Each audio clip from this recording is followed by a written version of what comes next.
बहुत जल्द अगर सरकार इस पे संज्ञान नहीं लेती तो बहुत बड़ा आंदोलन बड़े स्तर पर किया जाएगा। राजस्थान के सामान्य श्रेणी के कोटे में बाहरी राज्यों वालों को लिया जाता है, जिससे राजस्थान के बेरोजगारों को हक मारा जाता है। नमस्कार, राजनीतिक खबरों के सबसे दिलचस्प ठिकाने में मैं रूपेश मिश्रा आप सभी का स्वागत करता हूं। सचिन पायलट से ठनी सियासी रार के बीच मुख्यमंत्री गहलोत ने एक बड़ा मास्टर स्ट्रोक चल दिया है। माना जा रहा है कि गहलोत के इस मास्टर स्ट्रोक के जरिए उनकी निगाहें युवा वर्ग और बेरोजगारों पर थी, क्योंकि मुख्यमंत्री गहलोत के समक्ष युवाओं और बेरोजगारों को साधना एक बड़ी चुनौती थी। लिहाजा मुख्यमंत्री गहलोत ने यह कदम उठाकर युवाओं और बेरोजगारों को अपने पाले में किया है। क्या है पूरा मामला और कैसे सूबे की गहलोत सरकार ने युवाओं को अपने पक्ष में करने की नई कवायद चली है, उसे समझने के लिए देखिए हमारी खास रिपोर्ट। सियासत में कहा जाता है कि सत्ता के सिंहासन का रास्ता युवाओं के सिरहाने से ही होकर गुजरता है। तभी तो चुनाव चाहे जो भी हो, युवाओं को साधने के लिए सियासी दल किस्म किस्म के वादे करते हैं। लिहाजा राजस्थान में 35 दिनों तक चले सियासी उठापटक के बीच बेरोजगार इतना तंग हो गया कि गहलोत सरकार के बाड़े तक प्रदर्शन करने पहुंच गया था। लिहाजा अब गहलोत सरकार भी जब बाड़े से बाहर आई तो बेरोजगारों को साधने की कवायद में जुट गई। दरअसल हाल ही में मध्य प्रदेश की शिवराज सरकार ने अपने प्रदेश के अभ्यर्थियों के हित में बड़ा कदम उठाया और फैसला लिया कि अब प्रदेश की सरकारी नौकरियों में अन्य राज्यों का कोटा खत्म किया जाएगा।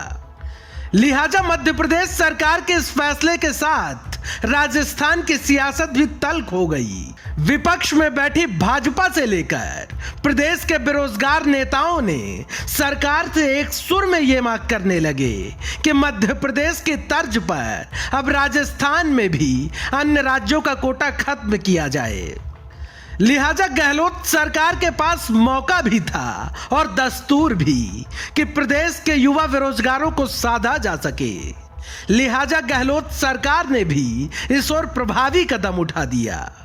मुख्यमंत्री गहलोत ने प्रदेश की नौकरशाही को फौरन निर्देश दिए कि भर्तियों में प्रदेश वासियों की प्राथमिकता का परीक्षण करें और इसके विभिन्न पहलुओं की बारीकी से जांच की जाए। यानी अब गहलोत सरकार भी अपने प्रदेश के बेरोजगारों को नायाब तोहफा देने जा रही है।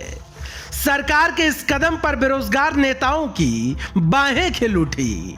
बेरोजगार नेता उपेंद्र यादव और भरत बेनीवाल ने सरकार के इस कदम का स्वागत किया और कहा कि सरकार के इस कदम से बेरोजगारों को अब पहले से ज्यादा मौका मिलेगा। 20 राज्यों में राजस्थान के अभ्यर्थी को नहीं लिया जाता। स्थानीय नागरिकता के आधार पर, शैक्षणिक योग्यता के आधार और क्षेत्रीय भाषा के आधार पर राजस्थान वालों को बाहर कर दिया जाता है, जबकि राजस्थान के सामान्य श्रेणी के कोटे में बाहरी राज्यों वालों को लिया जाता है, जिससे राजस्थान के बेरोजगारों को हक मारा जाता है। अब ये राजस्थान सरकार का एक संवेदनशील फैसला है। माननीय मुख्यमंत्री जी का बहुत बहुत आभार है यदि बाहरी राज्यों का कोटा राजस्थान की भर्तियों में समाप्त किया जाता है। जनरल की जो सीटें होती हैं उनमें 50% से भी ऊपर निकल जाते हैं कई बार, तो 50% तो है ही है बाहरी राज्यों का। तो इसलिए जो यहाँ के राज्य, हमारे राजस्थान राज्य के जो अभ्यर्थी हैं वो बाहर हो जाते हैं भर्ती से, ये ऐसा हम बिल्कुल बर्दाश्त नहीं करेंगे। बहुत जल्द अगर सरकार इस पे संज्ञान नहीं लेती तो बहुत बड़ा आंदोलन बड़े स्तर पर किया जाएगा। आपको बता दें कि बात चाहे जो भी हो, लेकिन इन दिनों बेरोजगारों पर सूबे की गहलोत सरकार खासा मेहरबान है। हाल ही में गहलोत सरकार ने बेरोजगारों के हित में कई बड़े फैसले लेकर बड़ी राहत की बौछारें की हैं। रीट 2018 स्कूल शिक्षकों की नियुक्ति का रास्ता साफ। कनिष्ठ लिपिक भर्ती परीक्षा 2018 में दिव्यांगजन के 157 बैकलॉग पदों पर भी भर्ती का लिया गया फैसला। कांस्टेबल भर्ती परीक्षा की तारीख घोषित कर 17 लाख अभ्यर्थियों को दी बड़ी राहत।